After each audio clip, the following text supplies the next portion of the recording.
iRacing is a sim racing game that combines a true-to-life racing experience with an online community of virtual racers from all around the globe. iRacing offers a multitude of officially licensed cars and tracks, laser scanned with millimeter accuracy. Their car models and mechanical systems are based on real-world physics, engineered in cooperation with manufacturers and race teams. Their skill license system ranges from rookie to pro, ensuring members are always pitted against those with similar skill sets. Members are able to sign up for a weekly race series, compete in time trials, host a private race with friends, and participate in racing leagues created and run by the community. With over 170,000 members, iRacing works in partnership with renowned motorsports organizations like NASCAR to deliver virtual races based on the real-life NASCAR Cup Series, as well as many other series on the NASCAR ladder.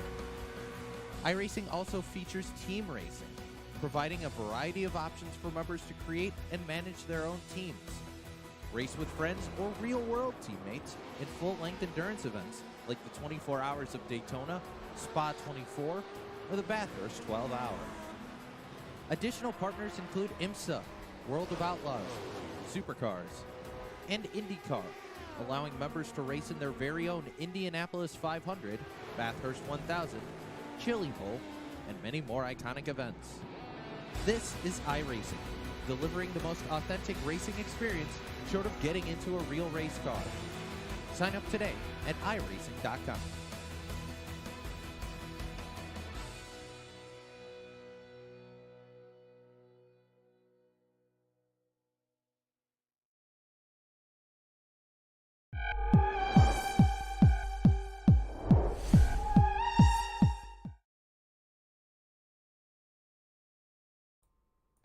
Good afternoon, race fans, and welcome to race number 15 here at the ASRC Sportsman Series. Tonight, this is presented by Turn 3 Racing Network. I am, of course, Brett the Jet in the booth here with my brother Carson. Carson, you want to say hi? Hello, Brett. After a brief little hiatus for me last week, I'm really excited for coming back for this week. Some Superspeedway action. Should be wild. We'll probably see some big wrecks and a great finish. It should be a lot of fun. Yeah, I agree, Carson. It's going to be a good one. With Talladega, of course, the big one is inevitable. Last time we were here, Carson, at Talladega, we saw it on the last lap, and Tim Rogers was able to limp his car across the line and win the race. We'll see what can unfold tonight. As we'll look at the standings here, Tommy Haynes is at the top of our board. Jerry Cochran, the third and second. Andrew Burr, third. Jeff O'Quinn, fourth. And Tim Rogers rounding out the top five. Some fast cars up top. And Carson, with it being a super speedway, anyone can win tonight. It should be a great one. What do you think?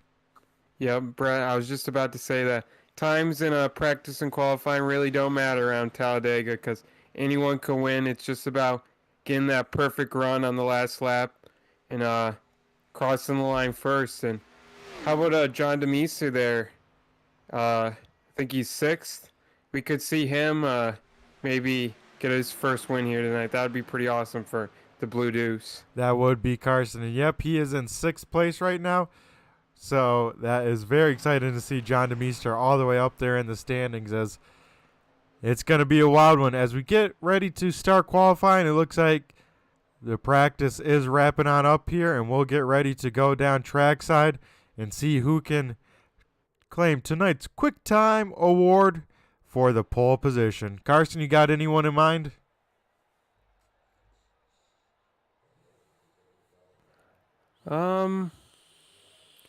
I like someone like Austin Nielsen or Dan Parmalee. Those are guys who have proven they've been really fast throughout the year and I think they both have multiple wins. So I like those two guys being up toward the top. Yeah, I agree, Carson. I think Dan Parmalee will put in a solid qualifying effort. But I also like Tim Rogers. We saw him get it done the last time we're at Talladega. Don't count out that 48 machine, as I think he has another special scheme here for another Talladega race. Yeah, Brett, you're right. When you come back as the defending champion, you always have a lot of confidence knowing you just did it the last time. So he'll definitely be one to watch here tonight. That is very true, Carson. As we see the 710 machine of Dan Parmley getting up to speed on his outlap here, Carson. We'll probably see drivers throw away their first entire lap of qualifying to really wind up these cars, get them going as fast as they can, and try and see what kind of lap they can run on the second lap. As we see the 710 crossing the start finish line here in a second, he will start his first time lap. And Carson, he's already going down to the bottom, so we may see a change, some different strategies here tonight. Yeah, Brad, I wouldn't be surprised if we see drivers using every part of the track. I assume we will see that drivers will be everywhere, drafting everywhere, and trying to make every line work. Yeah, luckily Talladega is nice and wide. Definitely at least a car length and a half wider than Daytona, so we will see a lot of 3 wide, maybe even 4 wide action when it comes down to it. But the drivers cannot put 2 tires below the yellow line or more and make an advancement in their position, so they will have to make sure they're conscious on where they put their car. As we see Dan Parmley closing in on his first time lap. This should be his best lap as he's already on the bottom side, and we'll get some times rolling on the left side of our screen. So far, Dan Parmley at the top of the board with about half a second over the rest of the field here. So interesting. We'll have to see if the rest of the field is faster by running the wall lap number 1.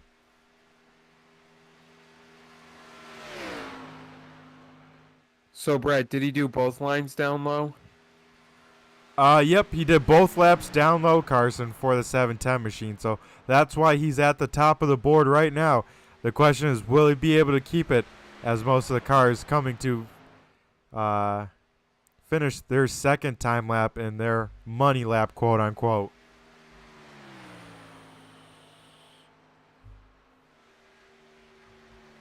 As we see the 710 here cross the start finish line.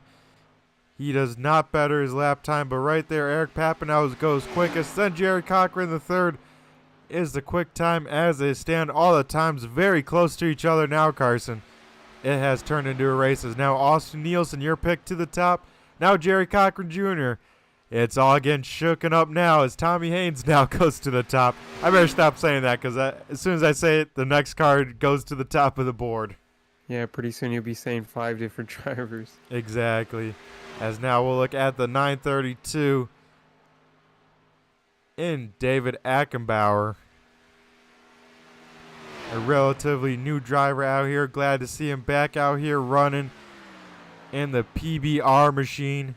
We'll see where he can go as he's already on the bottom here for his first time lap, Carson. And Brett, I'm kind of feeling that we might see a surprise winner, someone we wouldn't really expect or haven't really seen win before.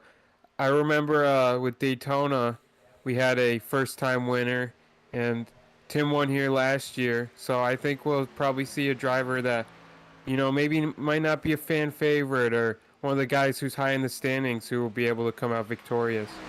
I agree, Carson. I think with Talladega being very up in the air and anything can happen, I think we will have a first-time winner tonight in both the overall and I think the blue division.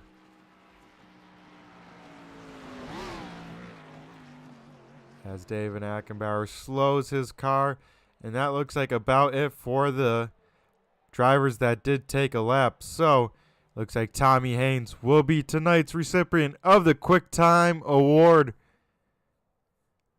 And those times are very close as we get ready to go down grid side and get ready to go over tonight's starting order.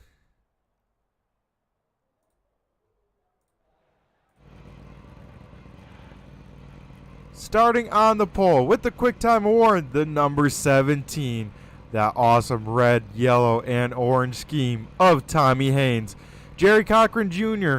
will start second and be the best qualifying blue division driver. Austin Nielsen will start third in the 52. Fourth will be Dave Payton in the 38. And rounding out the top 5, Jerry Cochran the third.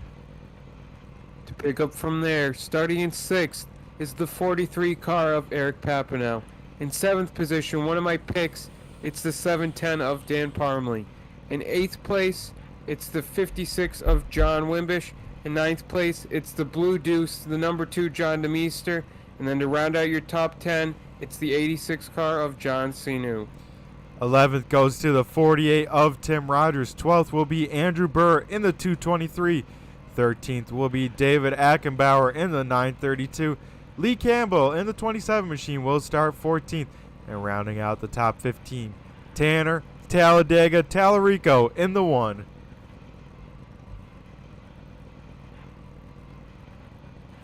Continuing on, we have Ron Hart in the 051 machine in 16th. 17th will be Jeff O'Quinn in the 94. Kyle Munson will be in 18th in the 28 machine. And rounding out the field tonight, starting shotgun on the field, Justin Callahan in the Sitco number 75 machine. Carson, are you pumped up? Because I know I am, as the cars are fired and they're about to start rolling. Yeah, Brad, I'm very pumped up. Hopefully my mic holds up. I had a little bit of a problem there, but we got it working again. So I'm excited for this race. It should be a lot of fun. It should be a whole bunch of excitement. That it will be. But probably at first, probably start a little bit slow, as all these drivers will take care of themselves, take care of the cars around them, probably ride around for quite a few laps, and then, of course, turn up the wick with about 5 to go. So we will have to see what will unfold.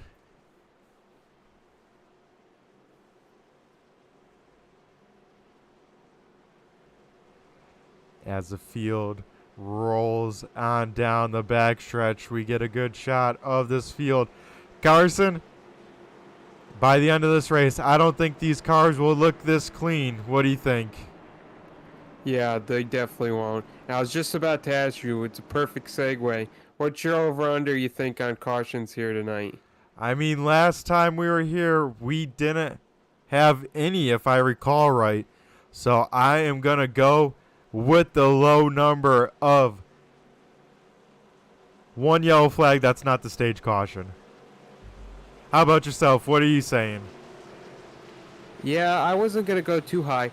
I guess I don't remember it being that clean last time. Maybe because I think there wasn't that the wreck at the end. Yep. But it didn't bring out a yellow, so. Yeah. So I think 3 is my number. Alrighty. And of course, folks watching at home, let us know what your pick is for the number of yellows tonight. We could be very off in the booth here. We're pretty optimistic about it. You can give us a much more realistic number as the iRacing pace car heads down pit road. Now we'll wait for the field to fire on off. Carson, it's a long way to the restart zone as we see these guys keep the pace about right, but the 17 can fire off whenever he wants, and he fires off early. We are green flag racing here at Talladega.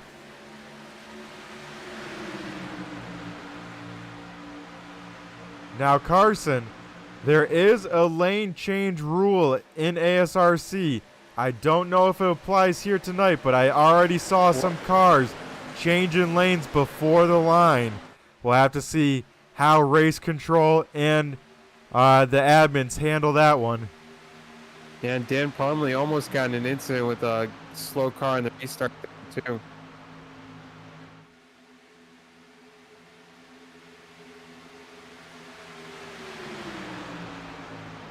As we continue to see the racing, and I think it is being reviewed here, so we may see some penalties coming on out here, Carson. As we see Austin Nielsen jump out to the outside in front of the 38 K&M machine of Dave Payne. So now we have Austin Nielsen leading the top lane. Tommy Haynes down low. And Brett, that was just your typical wild restart. That's what we're used to at Superspeedways. That it is. And it's only the first restart. I can't believe they're already crazy. And already we see 2x2 about 5 rows deep already. I think even rolling up 6 rows deep now.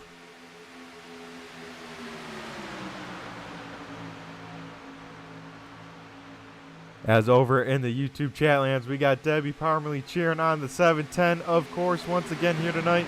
We got the 710 fan club here strong. And she's thinking, Carson, 4 caution, so she'll take just above you in the caution count. I like that number. That's probably a good one to be a winner. That is the case. Either there's going to be no cautions tonight, folks, or a lot of them. There's no in between at Superspeedways. As we complete lap number 3 here. And it's looking pretty racy up front and throughout this field. The high lane, though, Carson, starting to dissipate a little bit. And Brett, how's it looking with teammates pairing up? So far, we see the PPEM drivers teaming on up. Eric Papanow leading the top lane, being pushed by his teammate, Dan Parmley. Down low, we got Dave Payton and Austin Nielsen. Not quite teammates, but Tim Rogers is a teammate of the 38 machine, so we'll see them work together throughout this race. Also, we have the one of Tanner Tallarico hanging out in the back, also a teammate of those drivers as well. So, not a whole bunch of teammates and teams here at ASRC, so I think it's all about who's kind of the best car, who's the best pusher, and I think those are the cars that people will want to work with by the end of this race. As we see Brett, we've seen this movie before with Tanner. He usually hangs back early like this. I think we'll see him toward the front at the end. He'll definitely be a factor. I agree, Carson. As we see Lee Campbell driving through this field in that nice, bright, neon green 27 machine. He's up to 4th, Carson. I think he's trying to get this race lead if he can.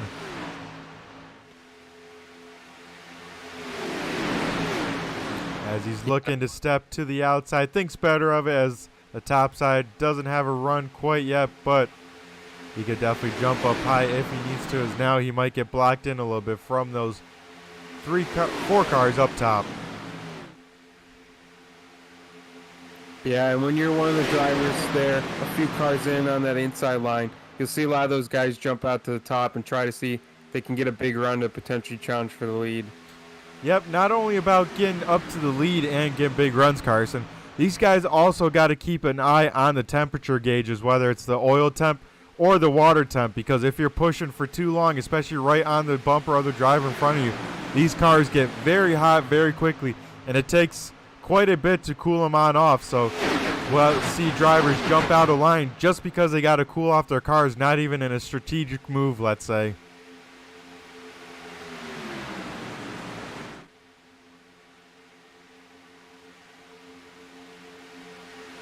As we see Tim Rogers leading the top lane, being pushed by Eric Papanow. Dave Payton still the lead car down low. And Carson, the top lane has a lot more cars than the inside.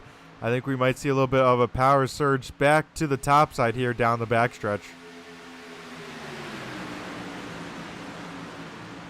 Yeah, Brett, they're getting a strong run right here. We'll have to see if any of them can pull down and tuck into that bottom lane and pass those guys.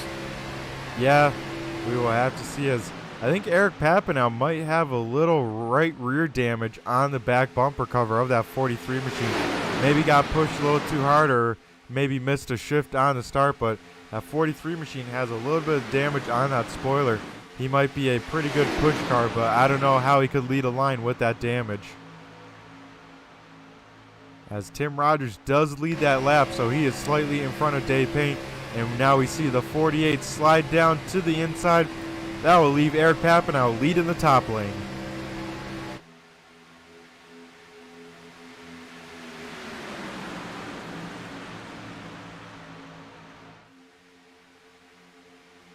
As Austin Nielsen now gets stuck in that awkward 3rd car on the inside because he can't push the car in front of him.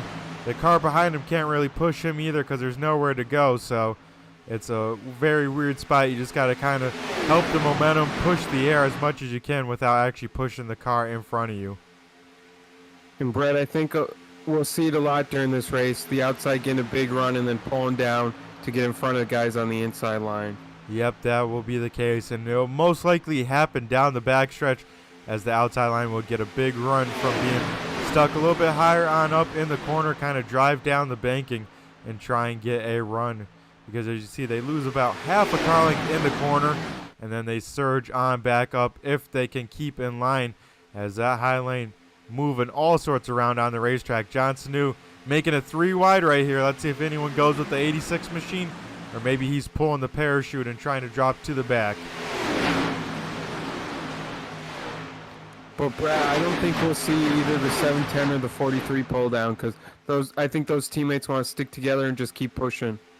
I would agree, Carson. I think they're going to stay together as much as they can with whoever else will help them on out. As we see Austin Nielsen jump to the top side in that weird third position, like we said.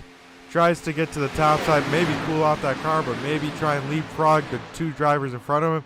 And Carson, we see Eric Papanow and Dan Parmley kind of split up here. Dan goes down low. Eric Papanow still up on the top side. Yeah, I'm surprised by that. Eric had a lane there, I think, coming into turn 1 where he could have pulled down, but he stayed up there. But now he's all alone. But I think him and Austin Nielsen are a great push pairing. Yeah, I agree, Carson, as they are pushing very hard up top. Dave Payne trying to push Tim Rogers as well to make sure that the 52 can't jump down in front and take the lead of that inside line. But I tell you what, Eric Papanow all over the back bumper of that 52 machine here on lap number 10. What's the term for him, Brad? Would it be a push pairing or like a draft duo? I would say some tandem, the tandem drafting where the 2 of them kind of break away, but it's drafting. yeah, pretty much, especially in these cars at this place. It's all about the pack and the momentum.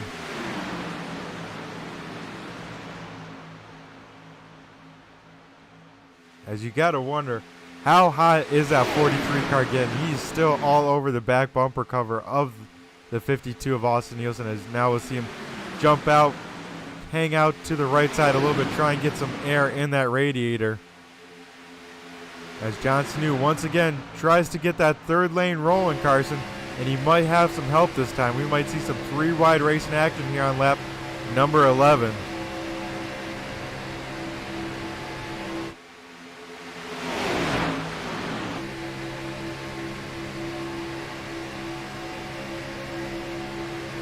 As we see this high lane surge in here, I think Austin Nielsen will just not be clear of the 48 to drop down low, so he will have to try again here and see what kind of magic he can work.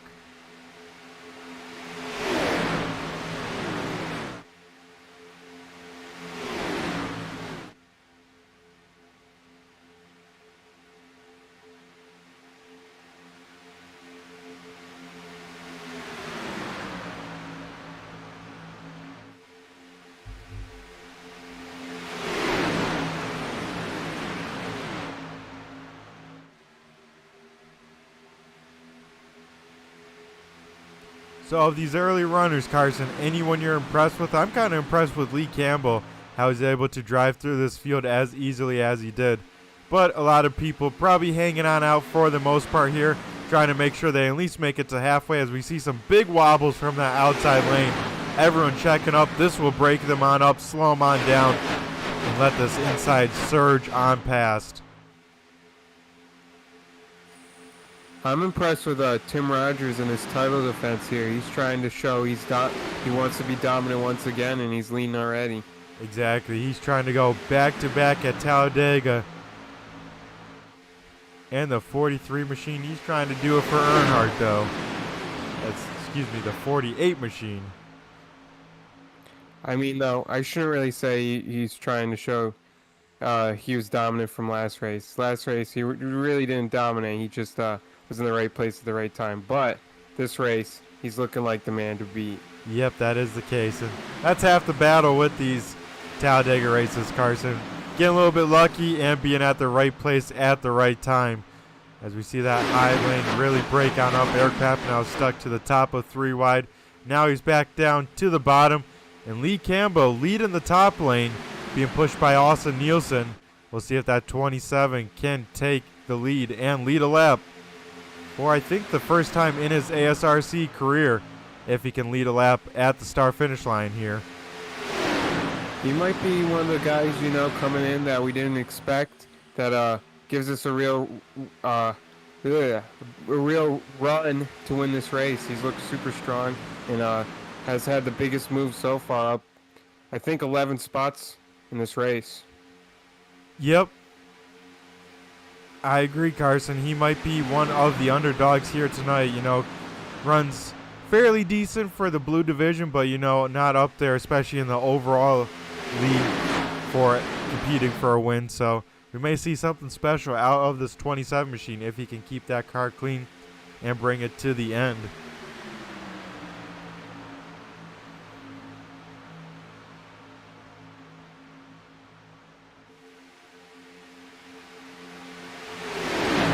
As once again we see Johnson, who trying that third lane. Austin Nielsen will go up. That will force him 3 wide with David Ackenbauer, who will now get an opening to the bottom if he wants to take it. But all that does is continue to break down that top lane. And we kind of see 2 packs forming, Carson. This first pack being led, of course, by Tim Rogers. And then the second pack kind of being led by Tommy Haynes, letting these guys in front of him duke it on out, but kind of keeping some distance if something were to unfold in front of them. As there's 2 cars further on back, Justin Callahan and Jeff O'Quinn. They're definitely too far back to catch the pack.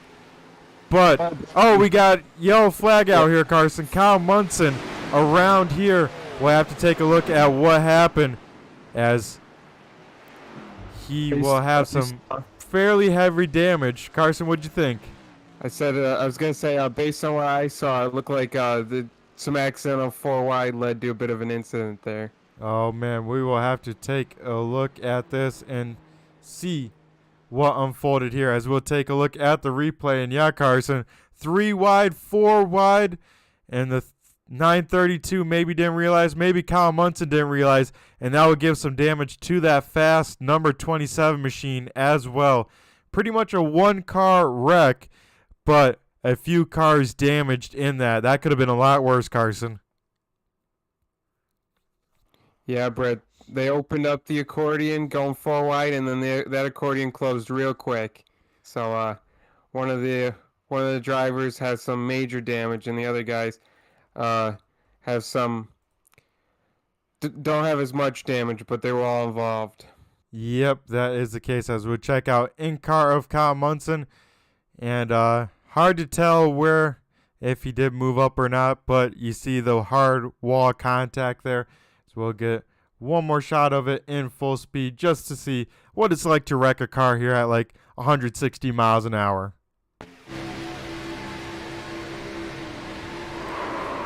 And that's how quickly it can happen, folks. In an instant, your car is pretty much junked.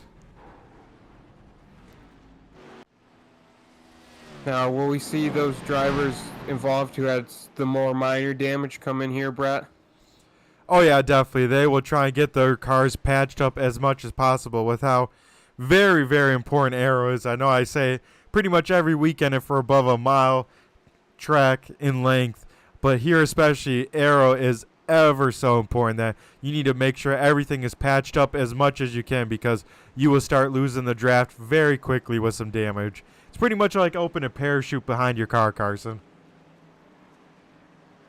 So, Brett, did anyone stay out? I know we have a few laps to stage caution. I'm wondering if anyone played the strategy game to try to lead some laps. Yeah, I don't believe so. I think this will be the stage caution, as I think we'll be under yellow flag for lap number 20. So this should be the stage caution if I'm not mistaken. So I think we'll see all the drivers top on off with fuel, because they won't want to stay out, because that will leave them on their own pitting and leave them out of a pack, which is the number 1 no-no here at Talladega. You always want to pit with a pack so you have some people to draft with afterwards. As we see all the cars rolling off from pit road. Tim Rogers pitted from position number 1. He will keep that spot, as Eric Papineau will come out second, Dave Payton third. Maybe done on purpose, Carson, so the 48 and 38 can start nose to tail. Something to think about. Yeah, Brent, that's definitely the teammate duos here are very important, and we always seem to see those guys match up and become draft partners. So I think you're right. It could have probably been done intentionally. We'll have to see how it works out for those two. That we will, as we will see these drivers get ready to go back racing here in a minute. Got a long pace lap to go. Yeah, I didn't notice the stage caution there, Brett. That's why I was wondering if anyone would stay out to lead a few laps. I know we've seen that strategy in play before, but since it's a stage caution, it makes sense that everyone would come in. Yep, and all pit together, because that will be the key. As David Ackenbauer finally rolling off of pit road after repairing some damage. Lee Campbell still on pit road repairing some damage, and of course the 28 of Kyle Munson, who we saw make heavy contact with the outside wall.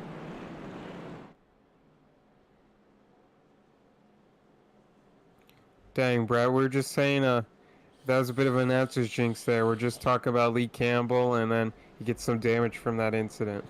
Yep, a bummer for sure for the 27 campus. That car was looking very strong.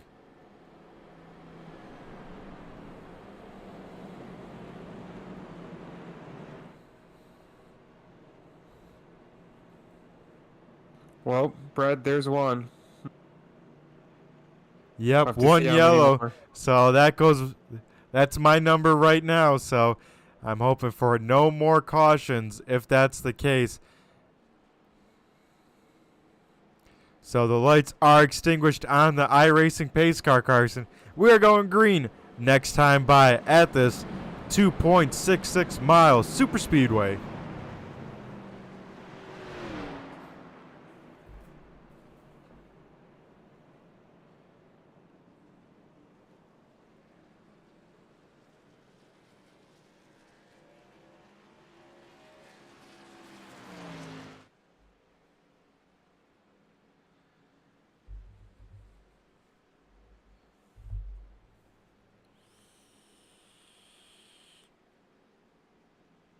One yellow down, and I doubt that'll be the last. We'll have to see as they are getting ready to go green here.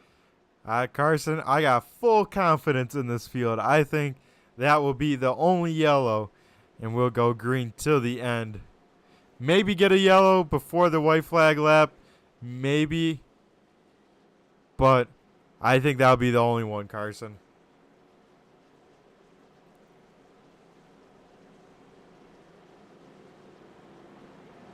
We'll have to see, Brett, if there's any more 4 wide. That'll determine it.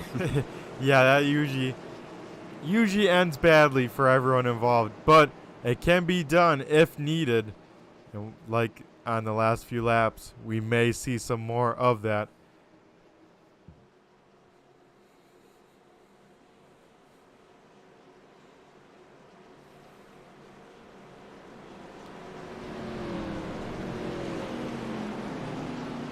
As we get ready to go back, green flag race, and the iRacing pace car will make its way down pit road. Now the 48 machine of Tim Rogers will lead us to the restart zone. There's got to be a countdown going on for that inside line, as we'll probably see Tim Rogers stick his hand out the window and tell when the 38 to go, and we'll see those two check on out. But they can't check out too far, Carson, because if they do, they'll be sitting ducks when the field catches them. As we wait for the 48 to fire on off their green flag, we're back racing here at Talladega.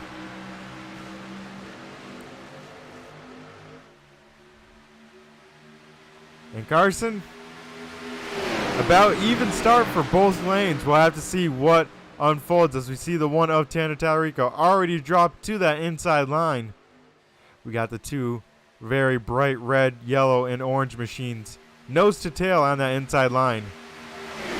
As we see someone. I was just about to say, I think we'll just see more single file here in this run.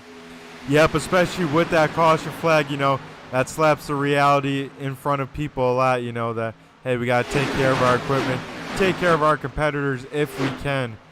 And now they'll try and do that here. As we do see side-by-side racing for probably about 3 laps or so, then we'll see it really calm on down as these guys know that, hey, this could go green to the end of the race, so we got to make sure we can make it last.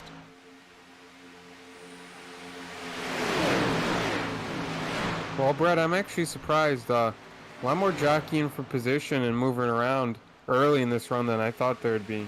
Yeah, and then up front, Carson, Tim Rogers leading that inside line, but John Sanu in the 86 machine leading that top side. And I think he'll have the race lead, Carson, at the start finish line. He may lead this lap here. He's got the one of Tanner Tallarico pushing him.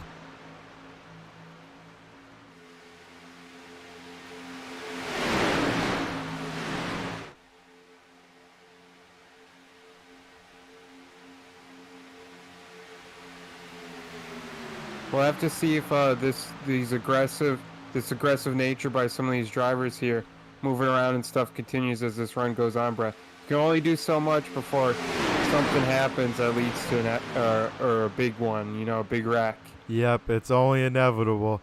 The question is, when does it appear?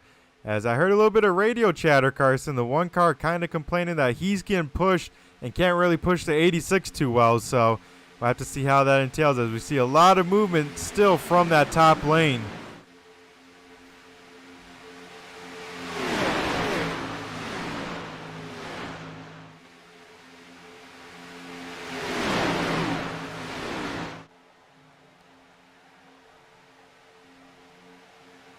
As we already see two packs forming, Carson. Of course, this main big pack here as John Sanu goes very wide. That'll open up the door for Tanner Tallarico to shoot low. There'll be 3 wide here, and I think John Sanu will be left out to dry on the top side.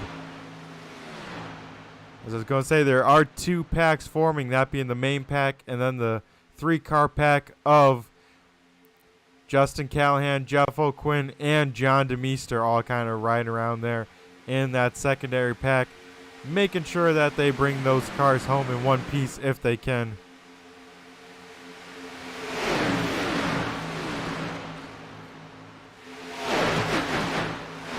As one car almost in the wall there in 3 and 4.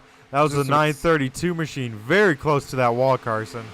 You saved that thing about 4 different times. It wobbled, and wobbled again.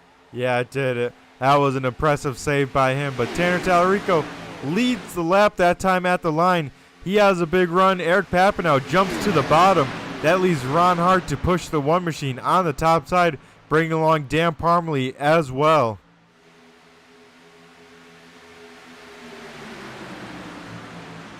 We got some 3-wide action now. Yeah, John Sanu trying to make that 3rd lane work. He's going to try and do it all by himself. Now Andrew Bird jumps up to the top. Maybe help the 86 machine. So Carson back 3 wide racing here on lap number 24 of 75. Like I was saying, Brad, I did not expect this much aggressiveness this early. We'll have to see if they try to go 4 wide again, but I have a feeling if they do that, it won't be a recipe for success. I agree, Carson. I think maybe John Sanu's just trying to practice his runs, see how that car handles jumping to the 3rd lane, because every time he seems to kind of back on out of it, whether it's on purpose or maybe he doesn't get enough help. But some interesting moves being seen already as Tanner Tallarico and Ron Hart both jump to that inside line. Now Dan Parmalee will lead that top lane.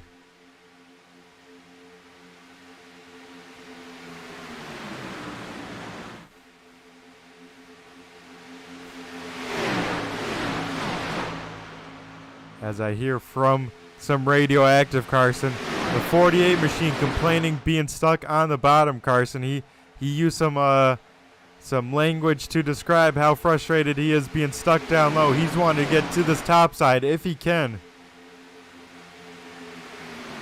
As his top side, Carson, dissipating very much as now Eric Papineau jumps to the top side to maybe help out his teammate. Now the PPEM guys can work together as John Sanu falls back in line once again.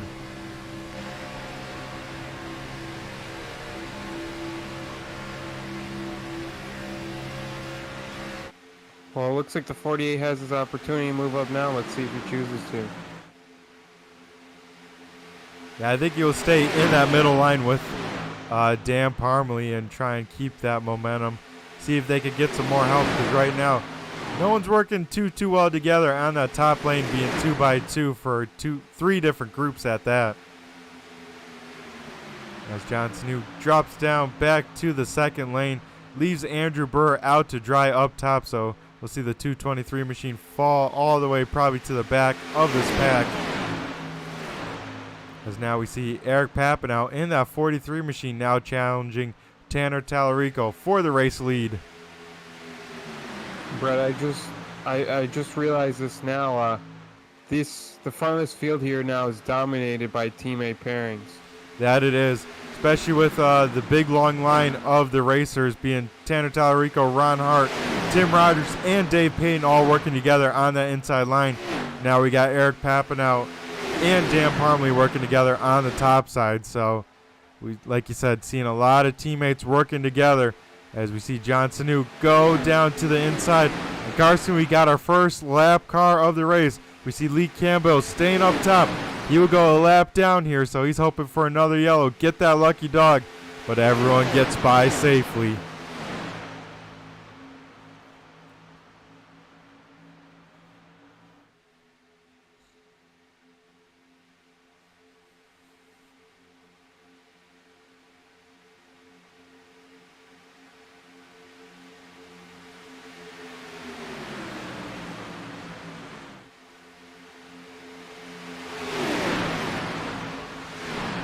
As Carson, what do you say we give ourselves a little bit of break here in the broadcast? We'll take a breather here, and we'll turn it over to some Turn 3 Turn It Up.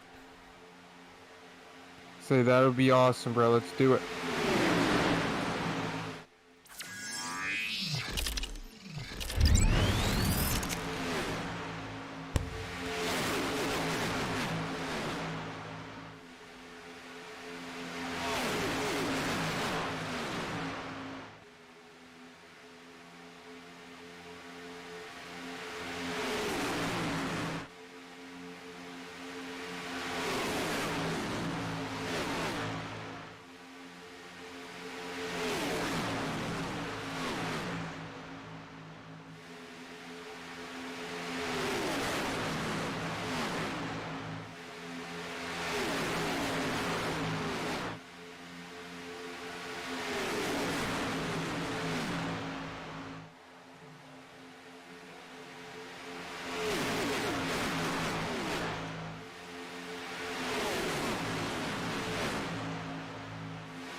Alrighty, and we are back here for the completion of lap number 31. It is lap number 32. And Carson, not too much change up front. Tanner Tallarico still leading the inside line. Eric Papanow trying to make something work on that top line. Yeah, bro, I think these teammates are going to be content to stick together until maybe like the last 5 laps or so. Then we'll see them all trying to make some moves to try to win the race. Yep, that will be the case, Carson. And as we get closer and closer to it, Carson, these drivers got to start thinking about some green flag pit stops. When do they come down? Do they try and pit as a pack? Can everyone navigate these cars rolling on up? Only time will tell. It's going to get hectic for those green flag pit stops. That is for certain. And Brett, with some of these drivers sliding around, like I see them sliding back side to side, kind of, is that just because they're getting aero loose? Yeah, especially in the Tri-Oval. These cars are very light for the speeds in the Tri-Oval. So you'll see their back end kind of walk around. And they are very, very aero sensitive, especially with the last couple updates iRacing has put in. You can really side draft a car, get them loose, and whatnot. So as you see these cars slowly starting to get closer and closer in these two lanes, we'll see side drafting be much more of an issue. As well as the tires just flat out wearing out, Carson, as they keep on running, keep on wearing out these tires. They're going to keep on losing traction, and we'll see drivers keep on getting more and more sideways, especially when they keep on darting left and right, just trying to push a car the best they can. Boy, Brett, that sounds like a lot to manage. Yep, and then on top of that, you got to look at your temp gauges, make sure you're not overheating, check out runs in your mirrors, try and listen to your spotter, as well as trying to talk with your teammates on what the plan is, and most importantly, try not to wreck the car.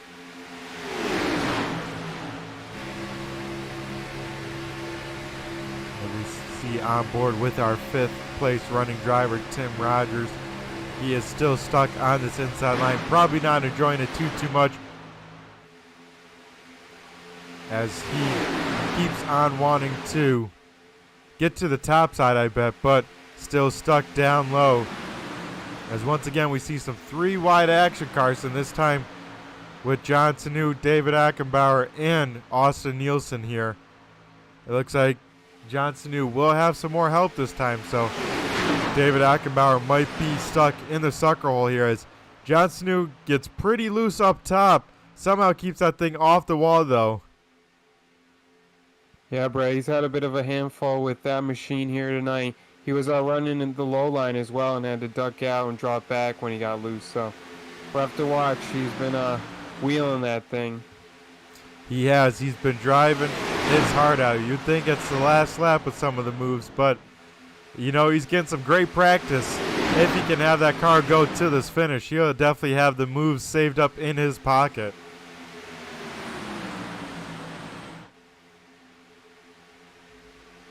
As we got 3 wide forming more and more. We got 3 cars up top, 3 cars in the middle, and then the rest of the field down low here on lap number 36. That time by Carson, we saw the cross flags halfway. Just kidding. We're almost halfway done, as I cannot do math.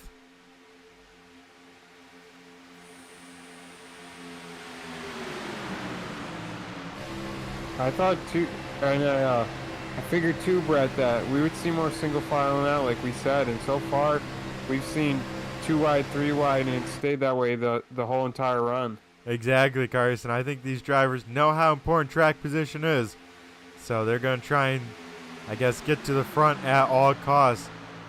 The thing that will spread everyone out, though, will be these green flag pit stops, with getting into pits as fast as you can, getting off as fast as you can, and of course a nice safe stop, most importantly, without getting into an incident or car contact.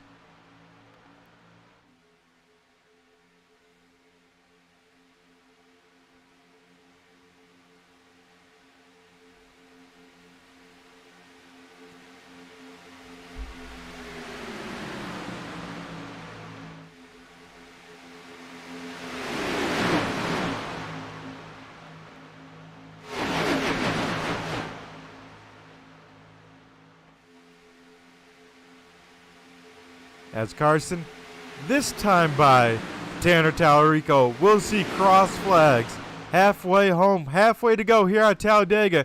And so far, we've only pretty much lost 2 cars, as Kyle Munson behind the garage, same with Lee Cambo.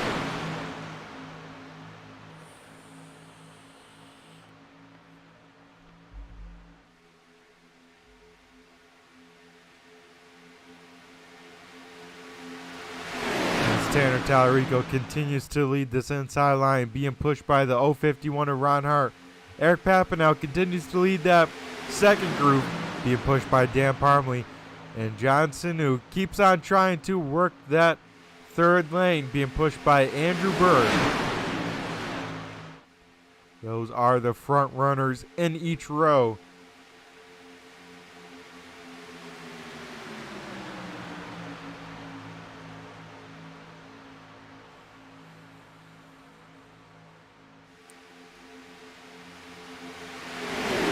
Brett, with it now being just about halfway in this race, where would you want to be in this pack? Well, if there is a yellow, the safest spot is to be down low. But if I had to choose anyone, Carson, I want to be Talladega. I want to be out front, not having too much worry, making sure that the car behind me stays nice and cool, making sure that I keep this race in my hands, stay in front of the wreck if there's one, just kind of ride on around if I can. If not, I'd like to be, if I'm trying to make some moves, I'd like to be in that second groove, maybe like a Dan Parmley or Eric Papanow, trying to see what that second groove can have, try and put some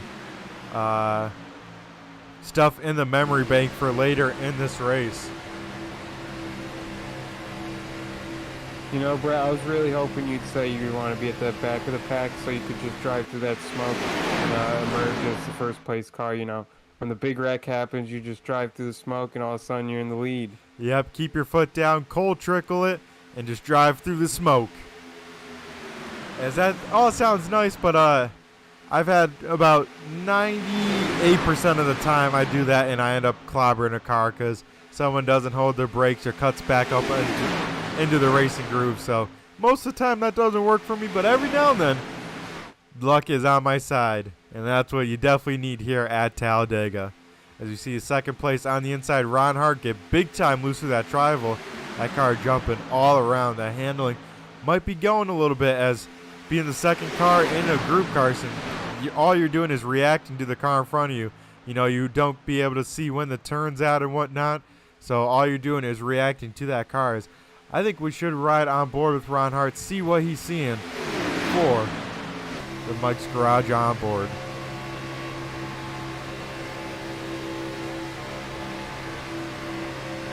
And like I said, Carson getting a lot of the back bumper of the one of Tanner Tallarico.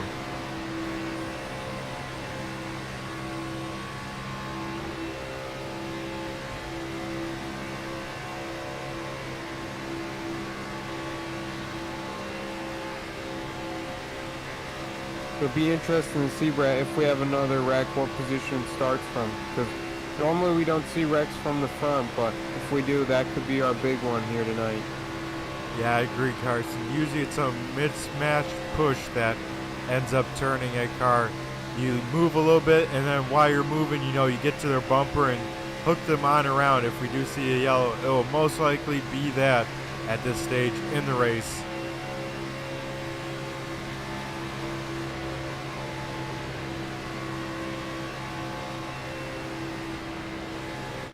And we'll get a shot here up on top of the grandstands here on the front stretch. We get to see what the spotters are seeing, how they're calling this race up here at the very tallest point of Talladega Superspeedway.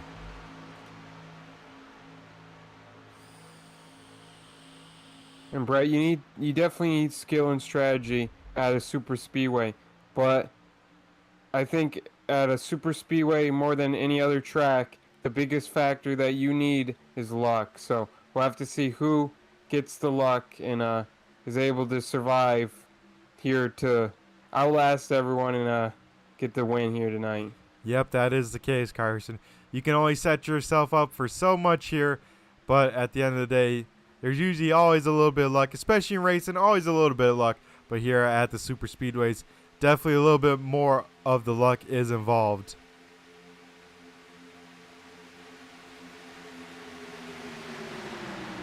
As right after lap 50, Carson, I think we should start seeing cars come down pit road at any time.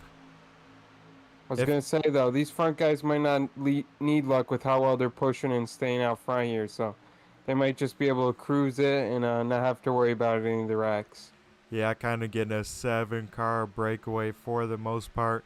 Tanner Tallarico continue to lead this bottom side. Eric Papanow continue to lead that second group in that second lane.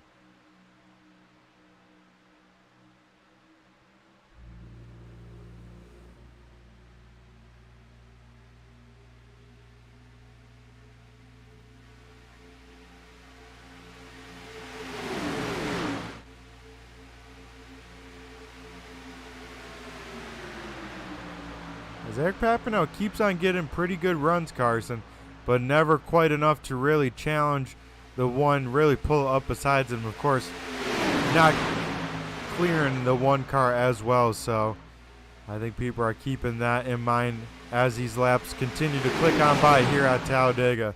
So we get a little bit of cloud cover here on the Superspeedway.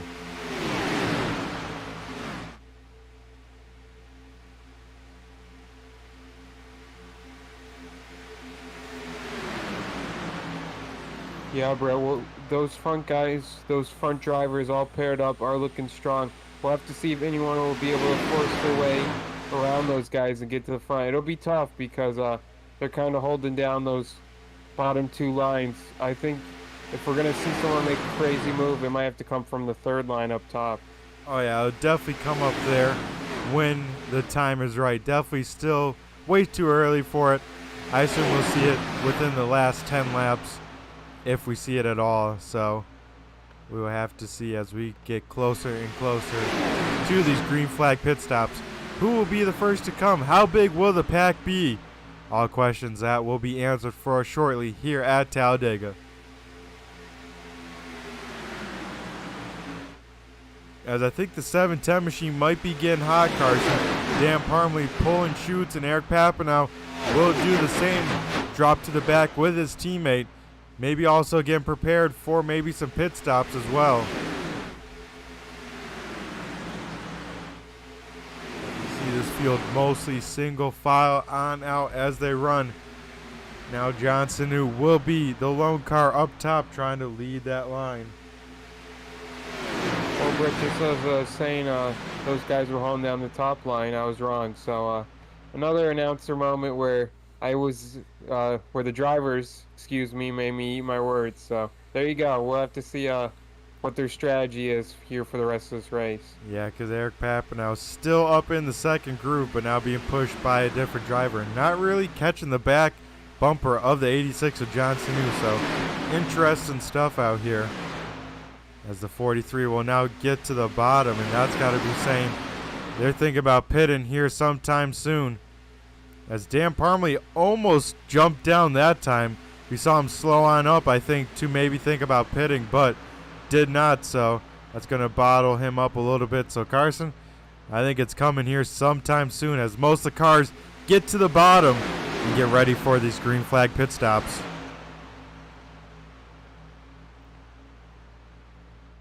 The question again, Brett, as with the last caution, will be who, if anyone, is going to stay out here? Yeah, I think if you do got to stay out, you got to hope that some people stay out with you, because if everyone pits and you're the lone car, you're losing a ton of time and probably not catching a pack anytime soon.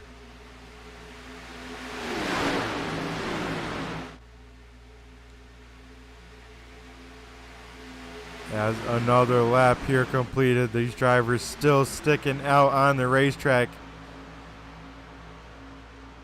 And everyone wait in anticipation to see that first car dive on down or call it on out.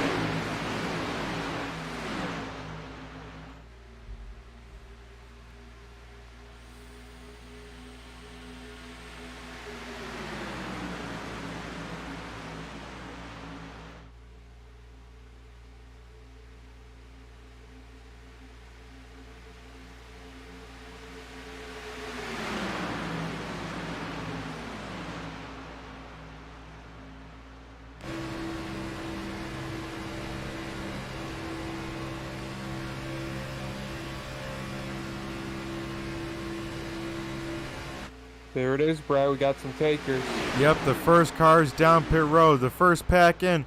As one car in the grass, he will almost spin it, but keep it going in the right direction. That was the 82 of Jerry Cochran Jr. But we see Jerry Cochran Sr., Tommy Haynes, John Wimbish, Jeff O'Quinn, and Justin Callahan all down pit road that time. As I assume Tanner Tallarico is trying to stay out as long as possible to try and make sure he pits. When he does pit, he has enough fuel to make it to the end of this race.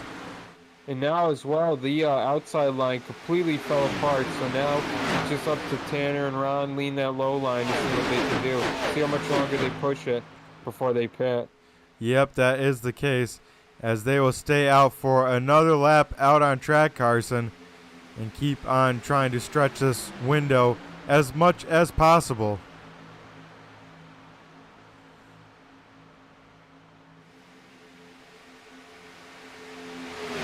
As out of those pitting cars, Jared Cochran III leads the way, Tommy Haynes in second.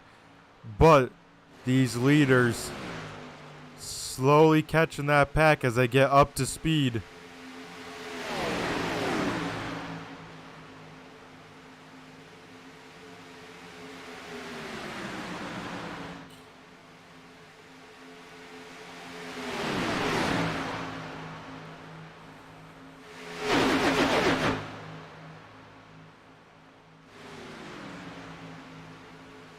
As Carson, it looks like they will stay out another lap. So any lap here, they will be coming down pit road, and I think it'll be sooner than later.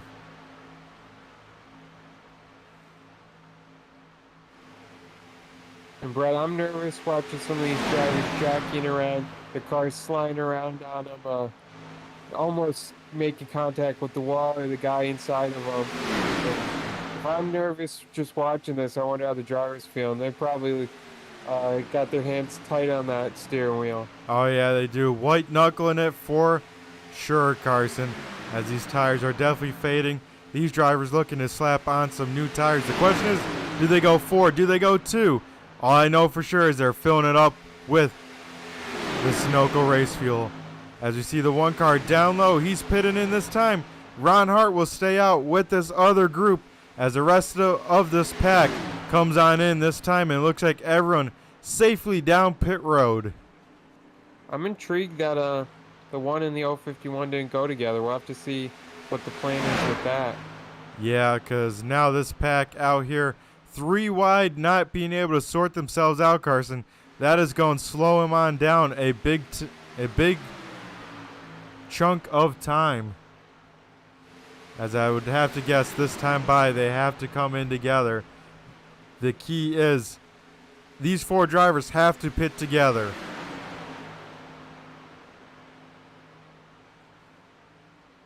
As Andrew Burr now takes over the race lead in that 223 machine.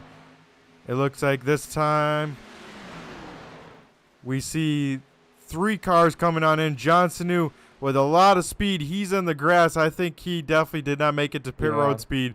So it'll be David Ackenbauer, Ron Hart, and John Sanu in this time.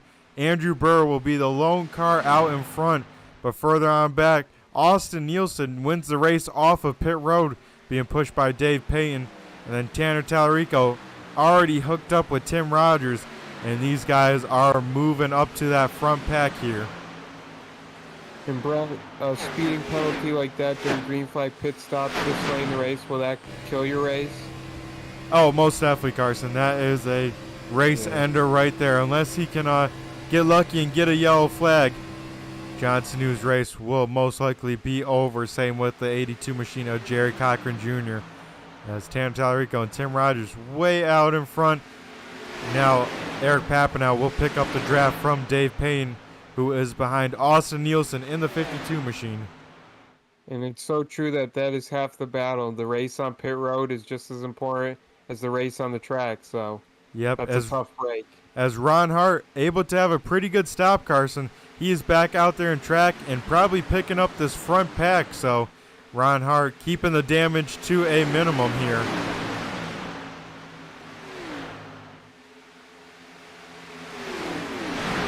As you see the 223 of Andrew Burr rolling out here from pits. We'll see how quickly the field flies on by.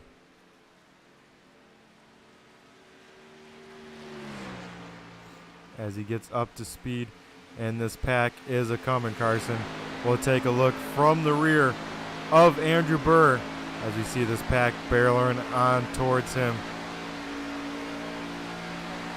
As surprisingly, Carson, Andrew Burr gets away quite a bit of gap in front of the field.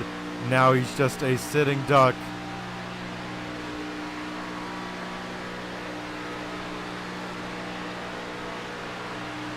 As we see Tanner Tallarico kind of leading this top line, Carson.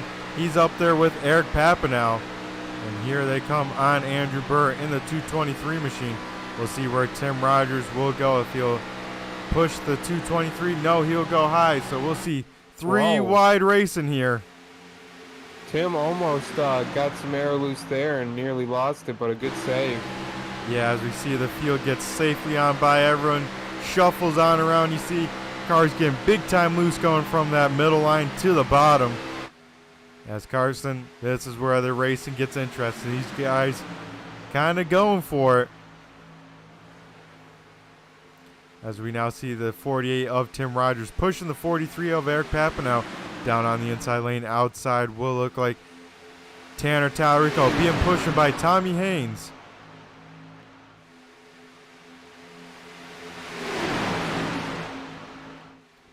As we will click inside of 20 laps to go this time by.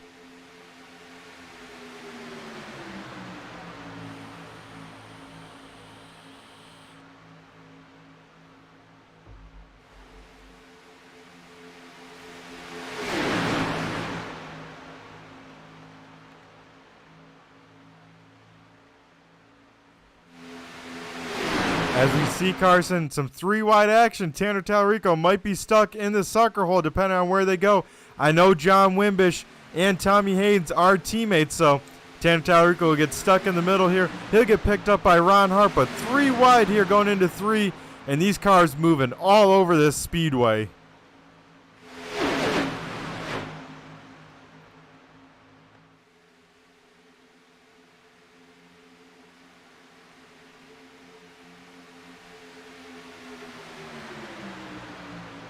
As they were three wide, starting to approach a lap car. I think they all get it sorted out for the most part, get it under control as Tanner Tallarico and Ron Hart both drive down to the inside lane.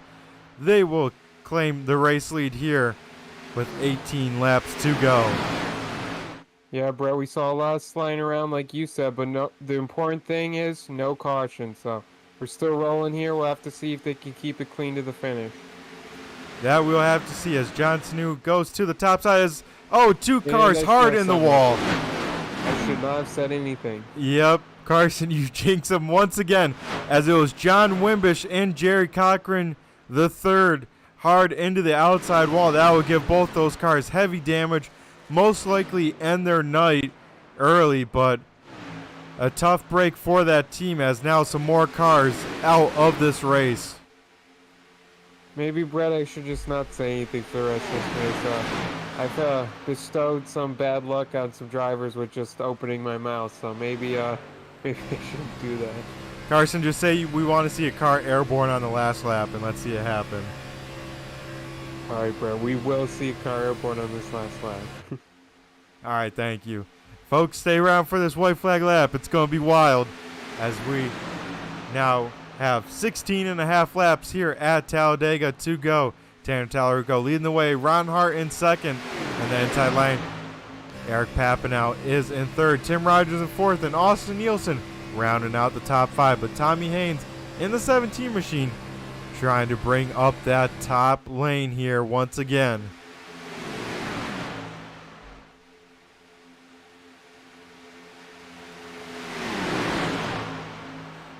As Eric Papanow will jump on out in front of that second lane in front of Tommy Haynes. So he will now be leading this top lane here. He tries to give the fight to the one of Tanner Tallarico. And I tell you what, Carson, that top lane has a big run down the backstretch here.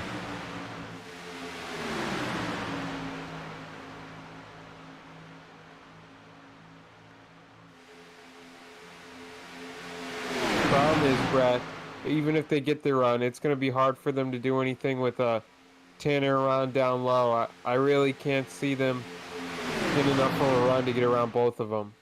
Yeah, I agree, Carson. That inside is stacked with the talent down there. The outside not too shabby as well, but so hard to pass when the guys on the inside know what they're doing to slow up that top lane just enough. Yeah, they would need a big run for both of them to get around. That would have to be a huge run from the top side. Yeah, pretty much a push that you don't care if you blow up, and it's still way too early in this race to be pushing that hard. Yeah, Brett, we'll have to see, though, when the time comes for the chance for that to happen, if it will happen. Yep, Carson, and I think they can get about 3, maybe 3 for sure, 2 laps of lockdown pushing before it blows up if it starts off fairly cool. So that will be the go time for all of these drivers to say, you know what, it's that point in the race, we ain't lifting.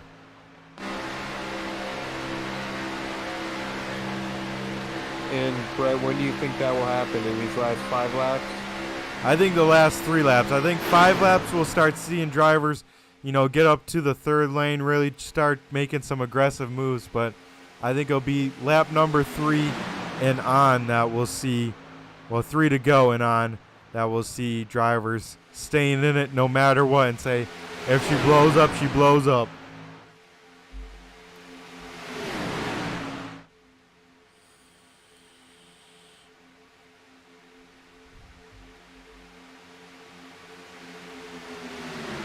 The 2 drivers I'm looking to see make a move here some point in this race is the 223 of Andrew Burr with the 86 of John Sinu.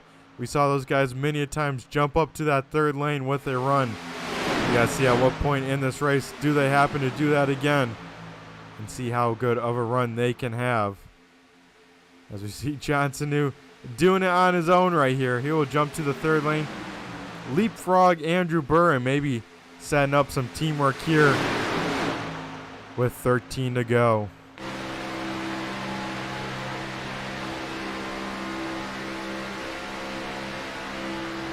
As well as these cars, racing a little bit harder here. We see the lines get closer and closer together, Carson. We see more and more side drafting going on.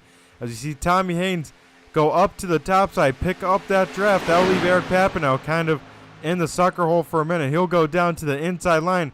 That'll leave Justin Callahan all by himself in the middle here.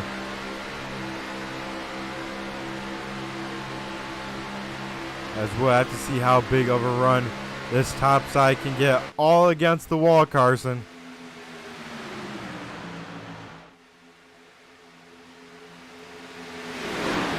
But I'll be interested to see if that 86 car has something in it for us here at the end. He's been up at the front and then he'll drop back, but he always makes his way back up to the front. So we'll have to see if he can try to make a move for the win. I think the bigger question, Carson, though, involving the 86 is, will he push someone to a win? He is the first car a lap down.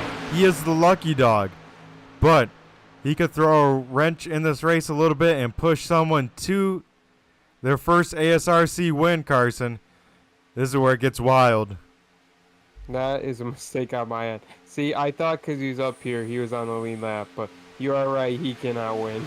Yeah, I thought the same thing for a minute, Carson. That I rechecked my time and scoring. I said, oh, man, 86 machine is a lap down. So he's maybe throwing a wrench in people's plans by coming up here, mixing it up. And, he could definitely push someone to their first ASRC win, like I said.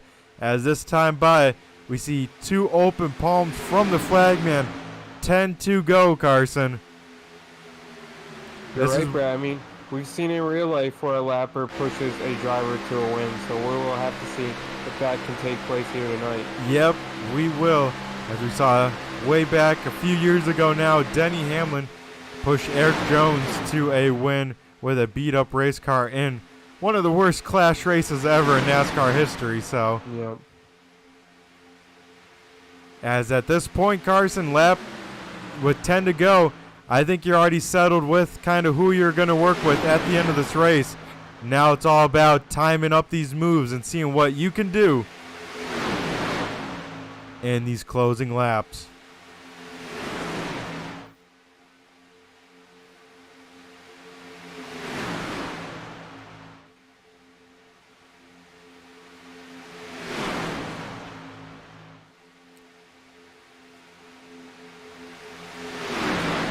As the top side is gaining some momentum, Carson, a little bit.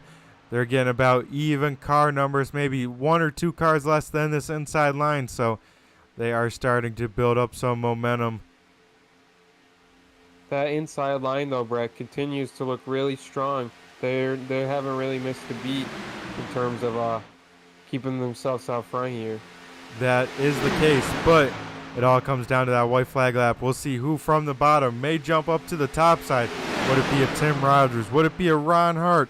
Or would they all stay in line and try and make sure they get a halfway decent finish at the crazy Talladega Superspeedway?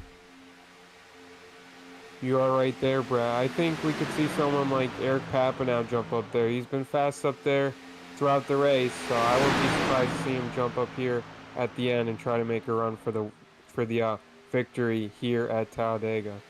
Yeah, and I think I was going to say, what happened to the 43's teammate, Dan Parmley?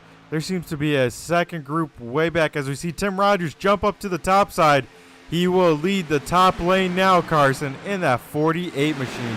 As I was saying, Dan Parmley leading the second group, being pushed by David Ackenbauer and John DeMeester. I think all of these drivers had to really check up when those two drivers got into the wall, so that is why they're so far back. They're hoping for a yellow. Up front, though, Tim Rogers leading the top lane. Tanner Tallarico down low. This could be the race for the win, Carson, here with 7 laps to go. Yeah, Brett, those drivers just lost the draft, and nothing you can do there. Just waiting now. It's a waiting game. That it is. They most likely won't go a lap down by the end of this race, but they are hoping for a yellow before that point.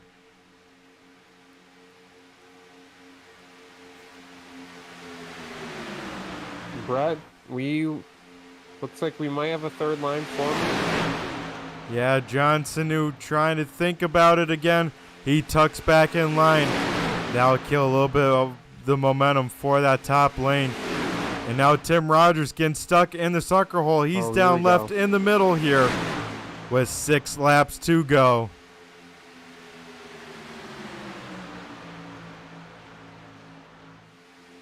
Well, that was exciting there. We got 3 wide, but I'm not sure if that's really helping the drivers who are not on the bottom. Yep, it is not, Carson. But the question is, who from the bottom may want to jump up to this top side if they get it reorganized here in these last couple laps? As John Sanu fishtailing big time down the backstretch, trying to push that 17 machine. Now Tim Rogers will go back to the middle line and take the draft to the 75 of Justin Callahan. Tanner Tallarico continues to lead the way in this race here as we come to 5 laps to go, Carson. It is almost all go time.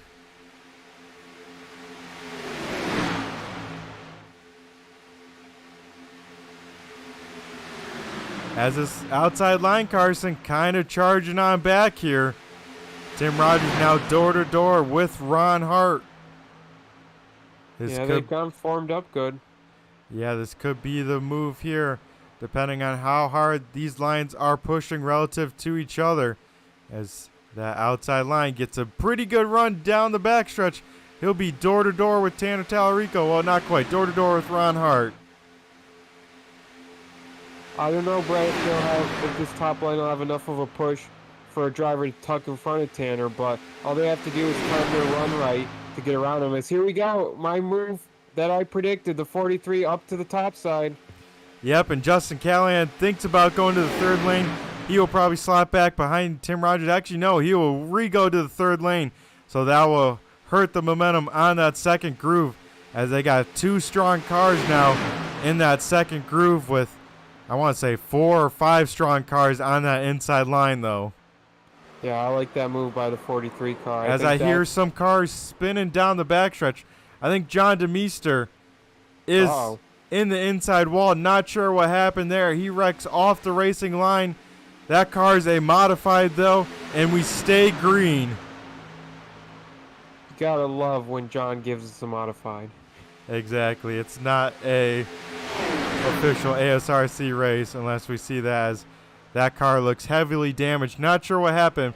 Maybe we'll see. We'll go to the replay as John is trying to get back to pits here.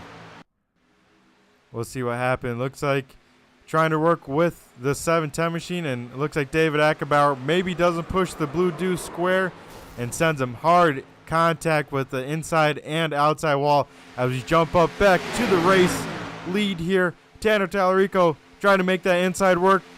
Eric Papinow trying to make that outside work. Ooh, the 43 got a big run there. He almost had enough room to clear, but not quite.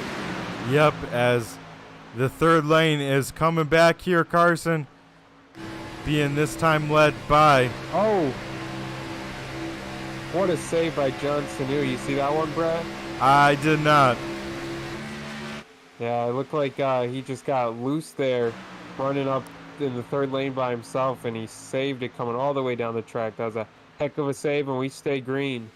Yep, and 2 laps to go, Carson. So if they see the white flag, that means they're racing to the checkered. If they get a yellow at some point here, the caution flag will be thrown. So these drivers in this front pack trying to make sure they make it to the white flag. All the other racers out here trying to make sure that they can see a yellow flag before that point. But so far, still staying green as Eric Papinow able to charge out in front. Where does he go? Does he stay in front of Tim? Does he go down low? He makes a late move down low. He'll slide in front of the one of Tanner Tallarico.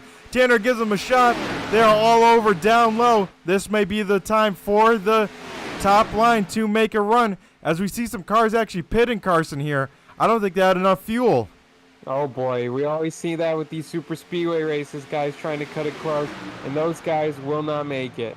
Yeah, so we'll have some cars sputtering here on the white flag lap, as now we have Eric Papinow down low, Tim Rogers up top here on the white flag at Talladega.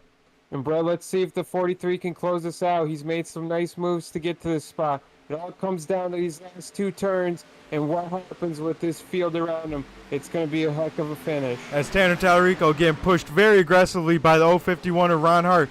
Tim Rogers goes down low, 1 car in the wall. I think that's Andrew Burr. The question is, did Tim Rogers move down too early, or will he have enough of a run now? Tommy Haynes up top. He has a run being pushed by Dave Payne. Will Dave Payne do anything? It's going to be a photo finish here, Carson.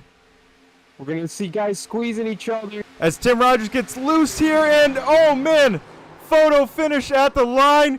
It's Tim Rogers going back-to-back, Carson, here at Talladega. Wow. With the wreck and everything, Tim Rogers will defend and be a back-to-back champ. What a finish there, Brett. What a finish indeed. I think it was a .00 finish, photo finish. I think I gotta figure out what camera it is, but we gotta see how close that finish really was. Brett, it's not a tenth, it's not 100th, it's 1,000th of a second. That's about as close as we get. That is insane. As we look at some camera shots here, we'll try and get one at the line, folks. We're looking at a quarter speed just to see how close this finish really was.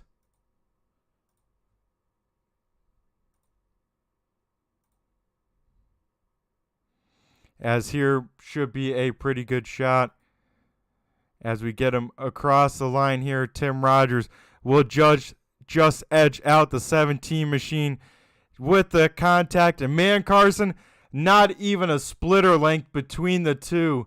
That's as close as it can get.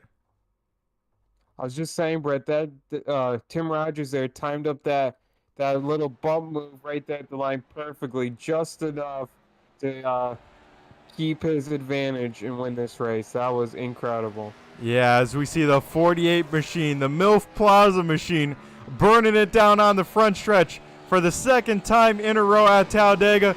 We might have to call this guy Mr. Talladega after this one, Carson.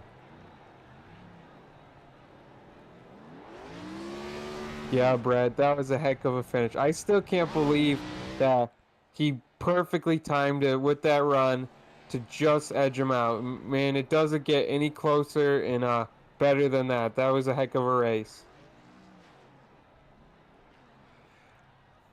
as we will go to commercial break, Carson. And on the other side, we'll get ready for some driver interviews. We'll be right back.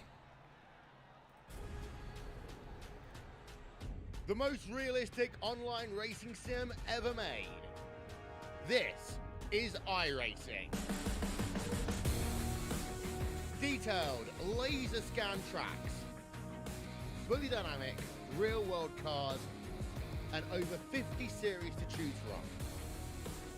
6 online world championships offering over $400,000 in annual prizes.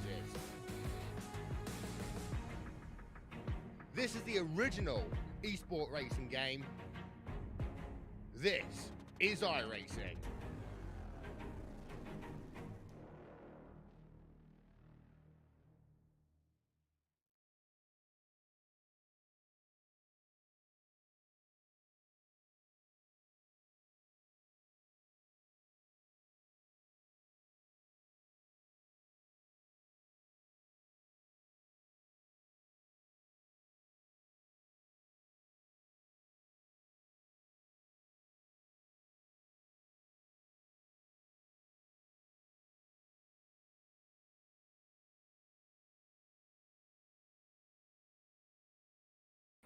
Alrighty, folks, we are back here on the other side. We'll first dial up our Blue Division winner, that being the 75 of Justin Callahan.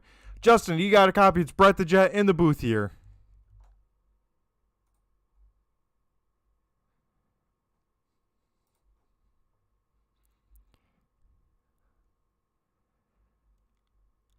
Justin, you got a copy. It's Brett the Jet in the booth here. Alrighty, Carson. So it looks like maybe Justin Callahan does not have a copy right now. We will go try and reach him after we go through the rest of these interviews here. So we will have to see if we can get a hold of him later. As now we'll go to our third place finisher, that being Ron Hart in the 51. Ron, you got a copy. It's Brett the Jet in the booth here. Yeah, I got you, Brett. Alrighty, Ron. What a finish. Doesn't get any closer than that here at Talladega. Of course, wrecking cars after the line. How was your car? It seemed like you were pushing Tanner a lot tonight. Seemed like you were one of the better pushers here. Was that the case? Yeah. We kind of went to the front on command a couple times when we decided to go. We were able to get there pretty good and just trying to figure it out, man. I only run about one of these a year, so it's a lot to learn in a short amount of time, and it's a long 75 laps, man, just riding there in seconds. So just trying to figure out how not to get the car overheated and when to push at the right time, but just didn't quite work out tonight. Yeah, Ron, I bet you're way out of your element here on a Superspeedway. I know you really enjoy the short tracks, both real life and in sim, so I bet a lot you had to learn tonight, but a heck of a job to bring home P number 3. Was that the case for you? Yeah, it's fun, man. Something different. And I mean, shoot, I think I was 9th on the backstretch on the last lap and had a really good run out of 4 and just kind of know where to go to take it the line there and gave Tommy a big shove. Almost got him to win. But yeah, not bad. It was fun. It was a good race. Fun to do some green flag pit stops and just didn't go our way tonight. Yeah, it gets so hectic there at these finishes. And Ron, you did a heck of a job keeping that car clean till the end. What maybe was the move that you maybe wish you did or maybe didn't do it in that closing stages?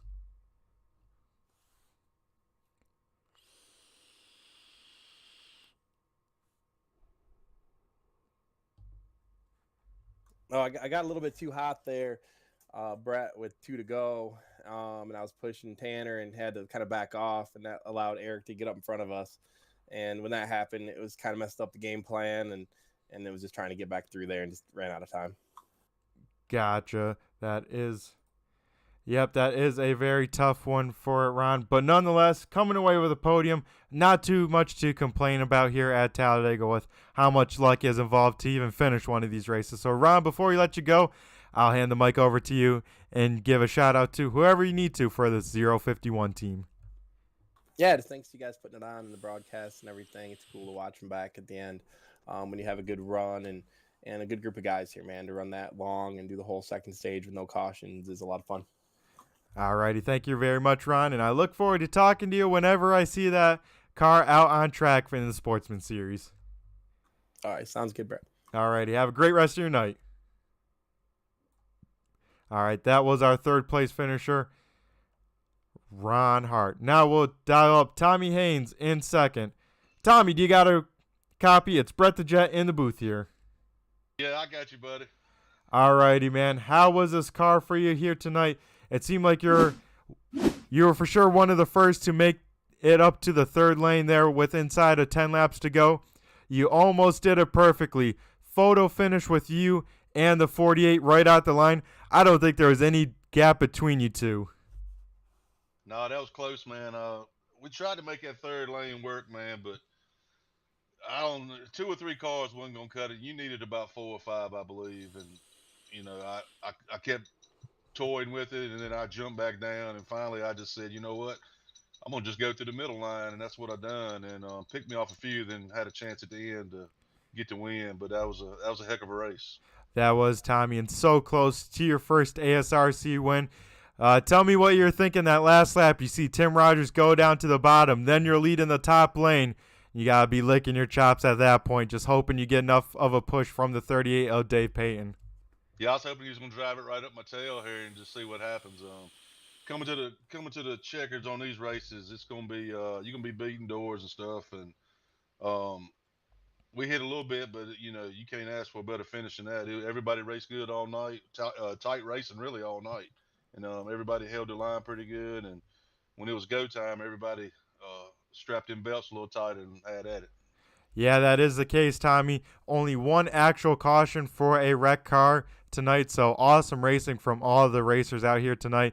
And I got to say, once again, heck of a finish. That photo finish, I think, will go in the records books as probably the closest finish ever here on iRacing, because I don't think it gets much closer than that.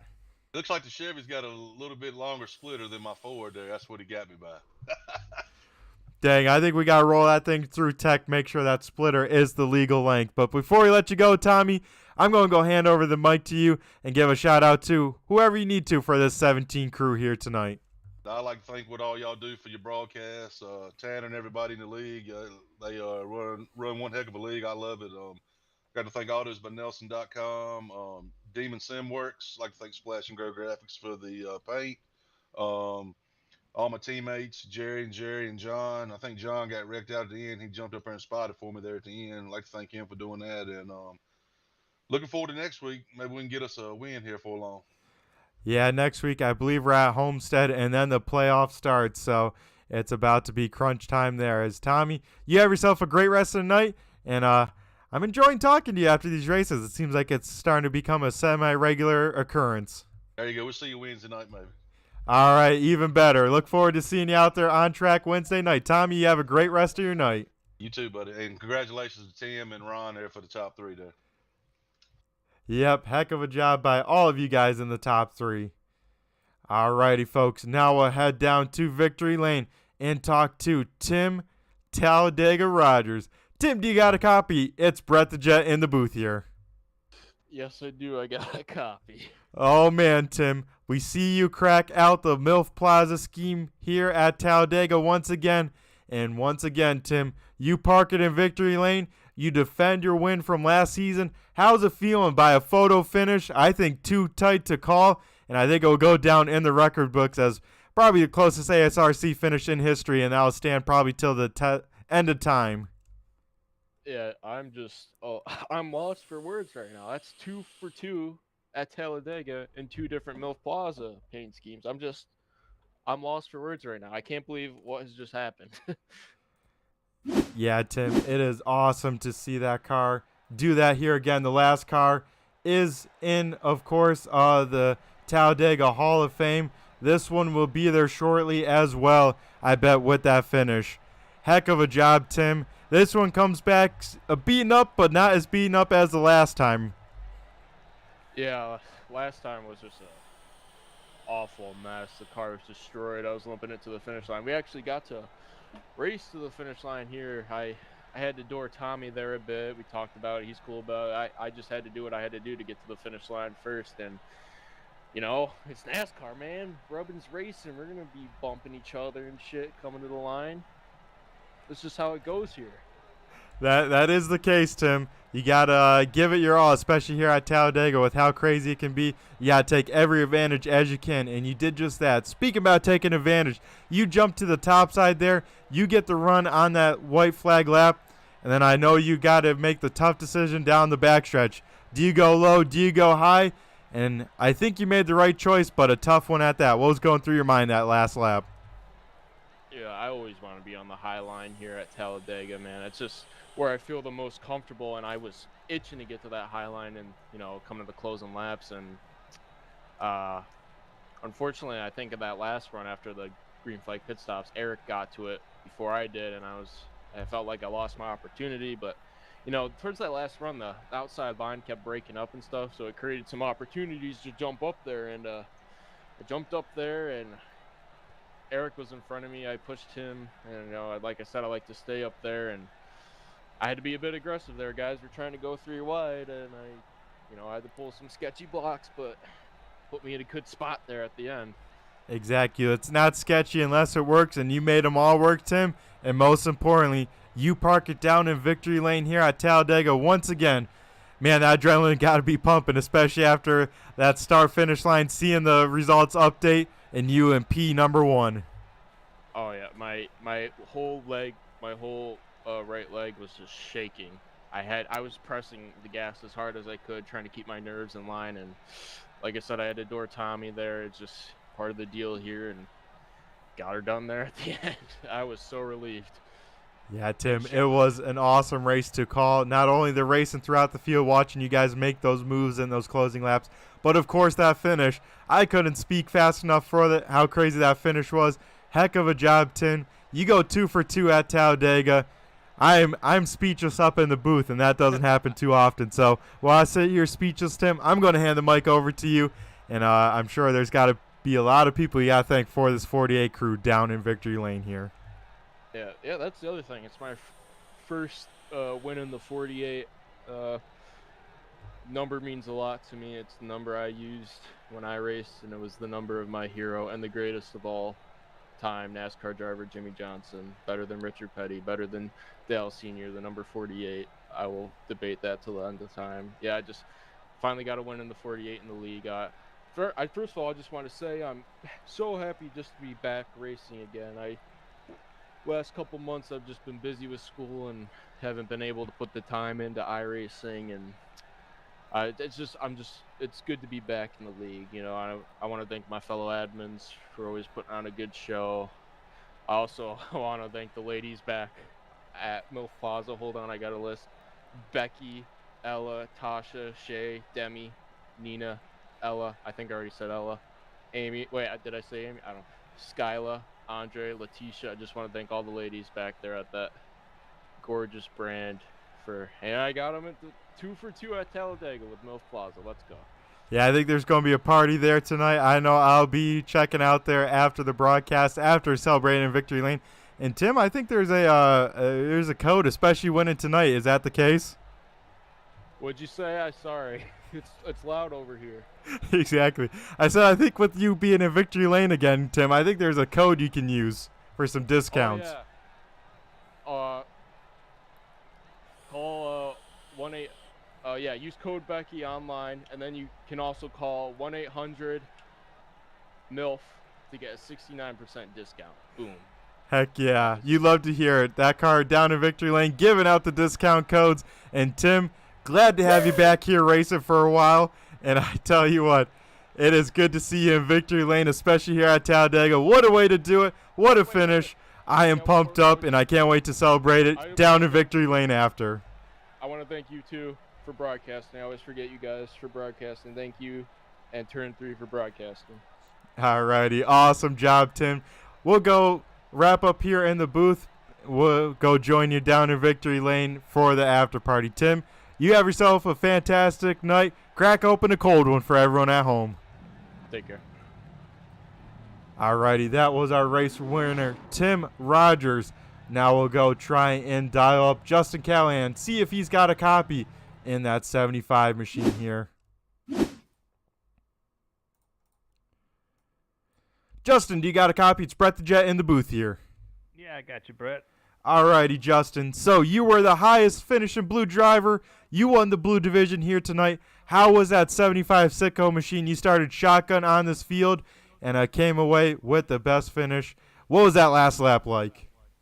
It was pretty intense. We had 2-3 different lanes that were trying to move, and it seemed like every time I got the outside to work, things would just kind of stall out once the two lead cars got side by side. It was really I was just kind of looking for a hole, and then in the end trying to avoid an accident. Appreciate you being patient with some technical issues there. I just wanted to congratulate Tim on the win, of course. Thank all the guys at ASRC, Tanner, Andrew, everybody that puts this on week to week and just allows me to be a part of it. There's a lot of really great drivers in this league, and then you got me when I can get a chance to run. Also, Turn 3 Broadcasting, thanks so much for everything that y'all do, and Team Goon Squad as well. All righty, Justin. Appreciate all the shout-outs. You did a heck of a job yourself, Justin, out here tonight. Very impressive from the 75 Sitco machine, as you were tied for the biggest mover of the night, up 13 positions. Nothing to laugh at here at Talladega, especially with the draft gurus that we have out here tonight. So, heck of a job to you. Give yourself a pat on the back, and be sure to celebrate this Blue Division victory, because it was an impressive one to hang on there and be a part of this lead pack, as it seemed like green flag pit stops was very challenging. You want to walk us through that a little? Yeah, the green flag stop was pretty critical in keeping pace and staying with these guys in some of the past races. Like, it's really hard. It's really easy to get separated from the groups that you need to be with if you don't have a stop that goes very well. And not having a lot of teammates, it's a little bit of a gamble on when to go. And so I saw a group of cars, the first group of cars that take the pit lane, and fortunately, all those guys got on and off pit road, and we were able to stay in a pack, and that really contributed to me being in a position to be able to even have a shot at it there at the end. Yep, and Justin, heck of a job missing all those wrecks. I know we had a couple wrecks that did not bring out any yellows. I know the last lap was very hectic, and you did an awesome job keeping that 75 Sitco machine clean till after the start-finish line, of course. Yeah, it always gets a little bit messy after the start-finish line, but no, it's just it was a treat to be able to race with some of those guys.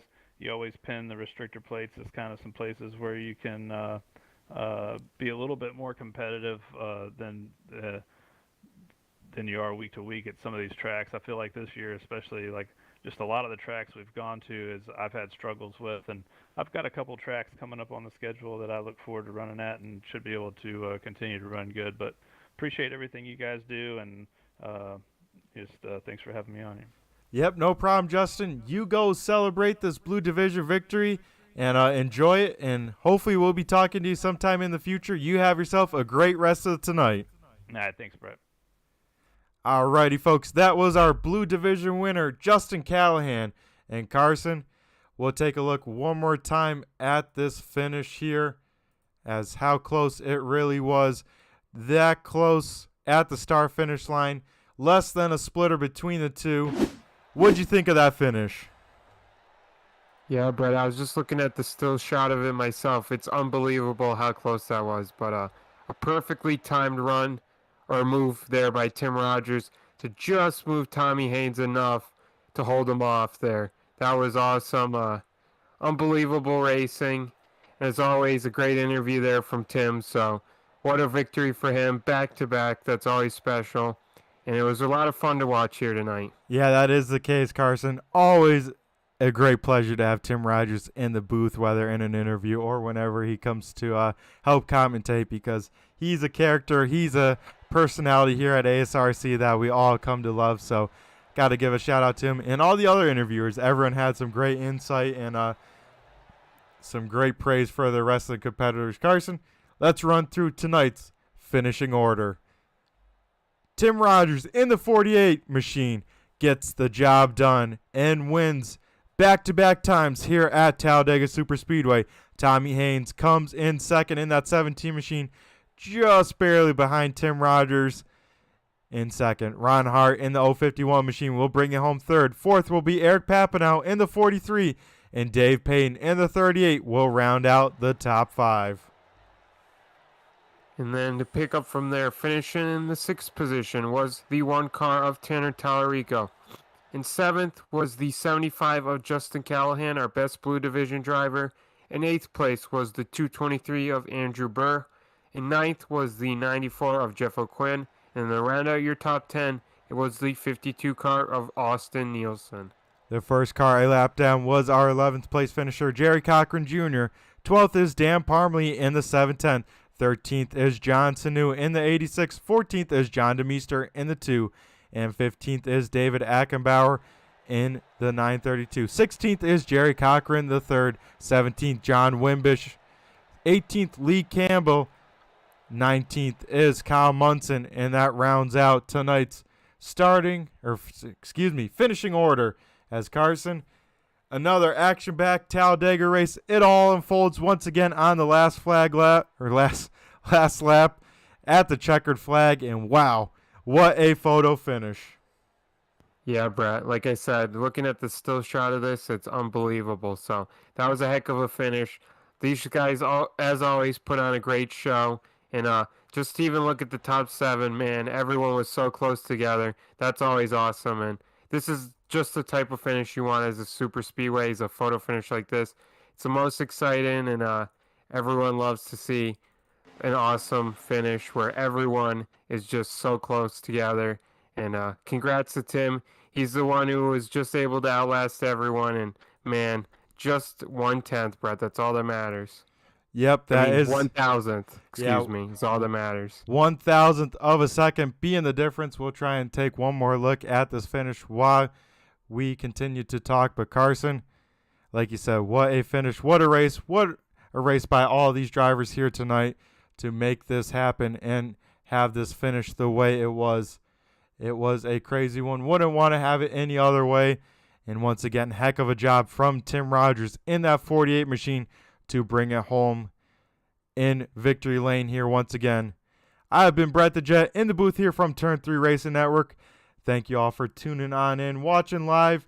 Got Debbie Parmley in the chat. Appreciate you tuning on in, leaving some comments for us to talk about.